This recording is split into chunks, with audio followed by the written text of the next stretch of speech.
ભરૂચ જિલ્લાના સાંસદ મનસુખ વસાવા તેમજ નર્મદા જિલ્લાના ડેડિયાપાડા તાલુકાના પૂર્વ ધારાસભ્ય મહેશ વસાવાની આગેવાનીમાં ગેરકાયદેસર રીતે ગૌચરની જમીનમાંથી સિલિકા ખનન મુદ્દે ઝઘડિયા તાલુકાના દમલાઈ ગામ ખાતે જનતા રેડ કરવામાં આવી હતી કે જેમાં ભરૂચના સાંસદ તેમજ ડેડિયાપાડાના પૂર્વ ધારાસભ્ય મહેશ વસાવાની આગેવાનીમાં જનતા રેડ કરવામાં આવી હતી। સાંસદ દ્વારા ઝઘડિયા તાલુકાના મામલતદાર, પ્રાંત ટીડીઓ, ખાણ ખનીજના અધિકારીઓ તેમજ તલાટી અને પાડવાણિયા ગ્રામ પંચાયતના સરપંચની મિલીભગતથી ભૂમાફિયા ખનન કરી રહ્યા હોવાના આક્ષેપ કરવામાં આવ્યા હતા તેમજ ભરૂચ જિલ્લા કલેક્ટરને આ બાબતે કડક કાર્યવાહી કરવા રજૂઆત કરાઈ હતી। અત્રે ઉલ્લેખનીય છે કે ભરૂચ જિલ્લાના ઝઘડિયા તાલુકામાં મોટા પાયે ઠેર ઠેર ખનીજ ચોરી, ભૂમાફિયા કરી રહ્યા હોવાની લોક બૂમ ઉઠવા પામી છે કે જેને લઈ ખુદ ભરૂચના સાંસદ મનસુખભાઈ વસાવા તેમજ મહેશ વસાવા દ્વારા ગેરકાયદેસર રીતે થતું ખનન અટકાવવા બાબતે અધિકારીઓ ઉપર લાલા કરી છે। ભરૂચ જિલ્લાના ઝઘડિયા તાલુકાના રાજપાડી પાસે દમલાઈ ગામમાં કેટલાક ભૂમાફિયાઓએ સિલિકા કાઢવાનું મોટું કૌભાંડની શરૂઆત કરી। એ માહિતી ઝઘડિયાના આગેવાન અને ડેડિયાપાડાના પૂર્વ ધારાસભ્ય શ્રી મહેશભાઈ વસાવા અને મને મળી તમે બંને લોકોએ આ જે ઘટના છે, જે મોટું કૌભાંડ છે એને બહાર લાવવા માટે પ્રયત્નો કર્યા। એમને પણ એમના સોશિયલ મીડિયા એમના ગ્રુપમાં મૂક્યું, મેં પણ મારી પોસ્ટ મૂકી। આને લઈને કેટલાક આની સાથે જોડાયેલા લોકો અમને ખોટા પાડવા માટેના પ્રયાસો કર્યા છે। તો અમે સાચા છે એ સાબિત કરવા માટે આજે પ્રત્યક્ષ વિસ્તારના આગેવાનો સાથે મેં આવ્યા છે। આપ બધા જોઈ શકો છો, મીડિયાના મિત્રો પણ, અને બીજા લોકોને ન દેખાતો હોય અધિકારીને એ પણ આવીને જોઈ શકે છે। ઓફિસમાં બેઠા બેઠા નહીં જોઈ ભાઈ, અહીંયા સ્થળ પર આવ્યા, જેમ માનનીય મહેશભાઈ વસાવાને હું પોતે અહીંયા આવ્યા એ રીતના બધા, અને મારી સાથેની ટીમ બધા લોકો આવ્યા, એ રીતના અધિકારીઓ પણ આવ્યા, આની સાથે જોડાયેલા અધિકારીઓ।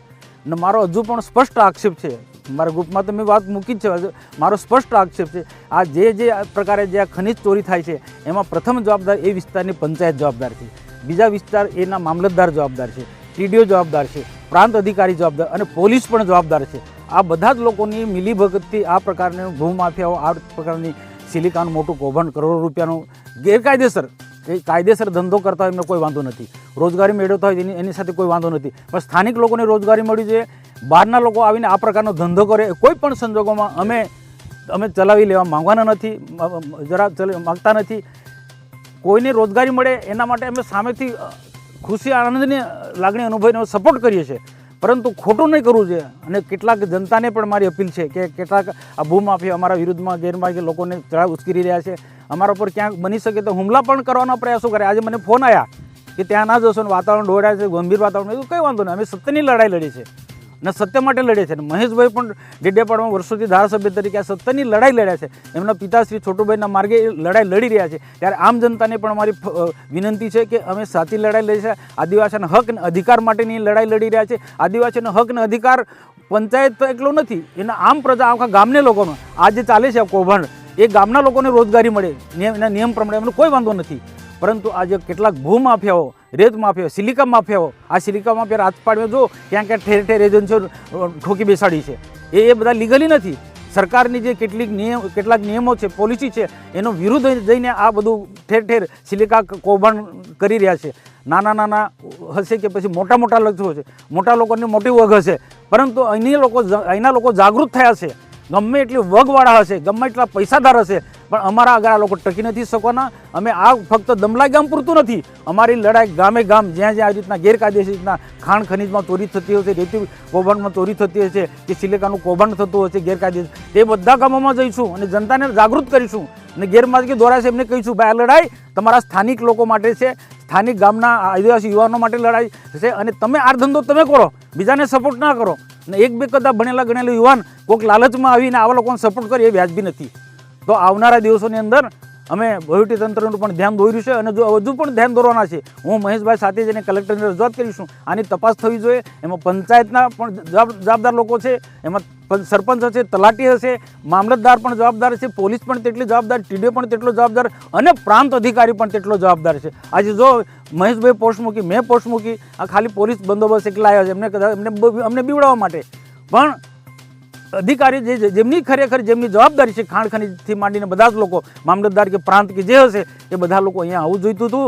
અને આ સ્થળ પર અમે બતાવતા એમને કદાચ આંધળા લોકો એમને પાટા બાંધેલા છે, પ્રાંતના અધિકારીને પાટા બાંધેલા છે, મામલતદારને પાટા બાંધેલા છે, ખાણ ખનીજના અધિકારીને પાટા બાંધેલા છે, કે પોલીસના અધિકારી જે નિયમને હપ્તા લે છે એમને પાટા બાંધેલા છે. અને સરપંચના અહીંયા આવતા તે અમને જે પડકાર ફેંક્યો છે એમને બતાવતા સરપંચને પણ જો એ ટીમ જો વિનંતી કરું છું તમે જાતે. અમે જનતા રેડ સિલિકાની જે ચોરી થઈ છે ડમલાઈ ખાતે ઝઘડિયા તાલુકાની અંદર અમને જ્યારે માહિતી આપવામાં આવી, એક જાગૃત નાગરિક તરીકે ડમલાઈના એક માણસે આપી અને પોતાનું નામ નથી આપ્યું, પણ એમને વિડીયો અને અમને અપલોડ કર્યા.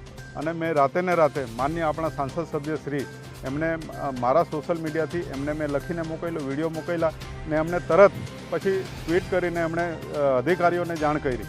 છતાં બી આજ દિન સુધી અધિકારીઓ આ સ્થળ પર આવ્યા નથી.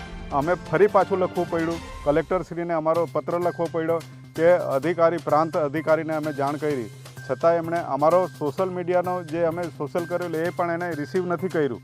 અને ત્યાર પછી માપણી કરવા માટે અમે લખ્યું કે અમે અમારી સાથે માપણી અને બધું જ લઈને આવીશું, સોશિયલ મીડિયા લઈને આવીશું, મીડિયા સાથે લાવીશું. અને માન્ય સાંસદ સભ્યશ્રીએ કીધું કે આપણે જઈશું, કેમ કે અગાઉ અમારા સરપંચ સાથે કંઈ અમારી કોઈ દુશ્મની નથી, અમારે કોઈ લેવા દેવા નથી, પણ એ પંચાયતમાં જે નુકસાન થાય છે એના માટે અમે જાગૃત કરવા માટે, આ પ્રજાને જાગૃત કરવા માટે અમે આવ્યા છે. સરપંચશ્રીએ નિવેદન કર્યું હતું કે આ લોકો ખોટું એ હા, એમણે જે અરજી કરી છે ચોક્કસ એની સાથે અમે તપાસ કરવા માટે માન્ય સાંસદ સભ્યશ્રી સાથે અમે જઈશું કલેક્ટરમાં, અને આ બધા યુવાનો ટીમ બધી જઈશું, મીડિયા જઈશું. ને માન્ય છોટુભાઈ વસાવા સાહેબ આટલા વર્ષોથી આના માટે જ લડે છે, જળ જમીન જંગલ માટે, એને બચાવવા માટેનું અભિયાન છે, કોઈ કમાવા માટે નથી. ને હવે પછી અમારે અહીં રાજપાડીની ટીમ મનસુખભાઈ અને છોટુભાઈ વસાવાના આગેવાનીમાં એક અમે ટીમ બનાવીશું.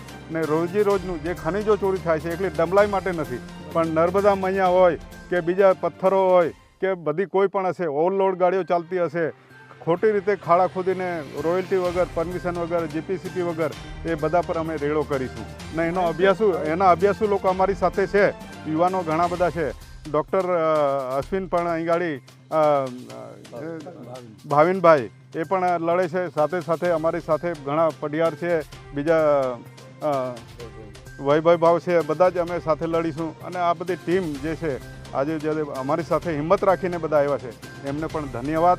અને ચોક્કસ આના માટે અમે ચોક્કસ રેડો પાડીને આને બંધ કરવાની કોશિશ કરીશું. ગેરકાયદેસર કોઈનો અમે કાયદેસર રોકવા પણ નથી માંગતા, એને રોજગારી પણ છીનવવા નથી માંગતા, પણ કાયદેસર થવું જોઈએ. ને બને ત્યાં સુધી સ્થાનિક લોકોને આનો ફાયદો થાય, સ્થાનિક ટ્રકોવાળાને ફાયદો થાય, સ્થાનિક લોકો પંચાયત, હું તો કેમ આવી ખાણો પંચાયતને અંદર બનાવી અને મંજૂરી મેળવીને પંચાયત પોતે કમાઈને ગામના લોકોનો વિકાસ થાય એવી અમે ઈચ્છા રાખીએ છીએ. તો એટલે અમે ટ્રકોના એના માટે રોજગાર હોવું જોઈએ, ડ્રાઈવરો માટે રોજગાર હોવું જોઈએ, અને એના સ્થાનિક લોકો માટે રોજગારી હોય. તો એટલા માટે આ જે ગેરકાયદેસર ખોદ્યું છે એના માટે અમે આજે માન્ય સાંસદ સભ્યશ્રી અને છોટુભાઈ વસાવા એમની નેજા હેઠળ અમે આજે આ જનતા રેડ કરી છે. ને તમે આજે સૌ અમને સહકાર આપ્યો એ બદલ આભાર. મહેશભાઈ, જૂનાપોરા તેમજ ઇન્દોર ગામે જે બંધ કરેલો હતો ગ્રામજનોએ રસ્તો, તે ફરીથી આ ખનીજ માફિયાઓ દ્વારા ખોદી અને ફરીથી ચાલુ કરવામાં આવે છે, શું કહેશો? ખનીજ માફિયાઓ વાળે ઘડીએ અંદર ખોડીને, દાખલા તરીકે ઘણા આગેવાનોને ખોડી કાઢે. મારે કોઈ વ્યક્તિગત કોઈ આગેવાન પર આક્ષેપ નથી, પણ આ ખનીજ વર્ષોથી ચોરી થતું આવ્યું છે અને કરે છે આ લોકો, કેમ કે ઘણા લાલચુ લોકો પણ હોય, પણ એમાં સાથે ઘણા લોકો પોતાને નિષ્ઠાવાન બી હોય અને પોતે લડતા હોય, પણ ઘણી વખત એનો અવાજ દબાવી દેવામાં આવે. મેં તમને કીધું ને, એક જાગૃત નાગરિક તરીકે મને આજે 4 દિવસથી કોન્ટેક્ટમાં હતા. કાલે છેલ્લે કીધું કે એક માણસનો મારી પર ફોન આવ્યો, સાહેબ એ મારો આજે 2 દિવસથી કાલથી ફોન નથી ઉચકતો. એટલે તમે જોઈ લો કેટલું બધું દબાણ હશે. અત્યારે આ ગાડીઓ નહીં આવે એના માટે તમે જોઈ લો આ બધું પાણી છોડી મૂક્યું છે આખા વિસ્તારોમાં અહીં ગાડી, બરાબર. અમે માન્ય સાંસદ જોડે આ કુતેડે ને આ બધે ચાલીને બધા અમારા આગેવાનો આવ્યા છે, અને એ આપ તમે તમારા કેમેરામાં કેદ થયા છે. એટલે જોઈ લો કે જે ભૂમિ માફિયાઓ છે એ કેટલા ખતરનાક હોઈ શકે. જીતુ રાણા સાથે સેન 24 ન્યૂઝ ભરૂચ. હવે જુઓ દેશ દુનિયાની તમામ ખબરો તમારી આંગળીના ટેરવે. ઉઠાવો મોબાઈલ અને ગૂગલ પ્લે સ્ટોર પરથી ડાઉનલોડ કરો અમારી CN24 ન્યૂઝ મોબાઈલ એપ.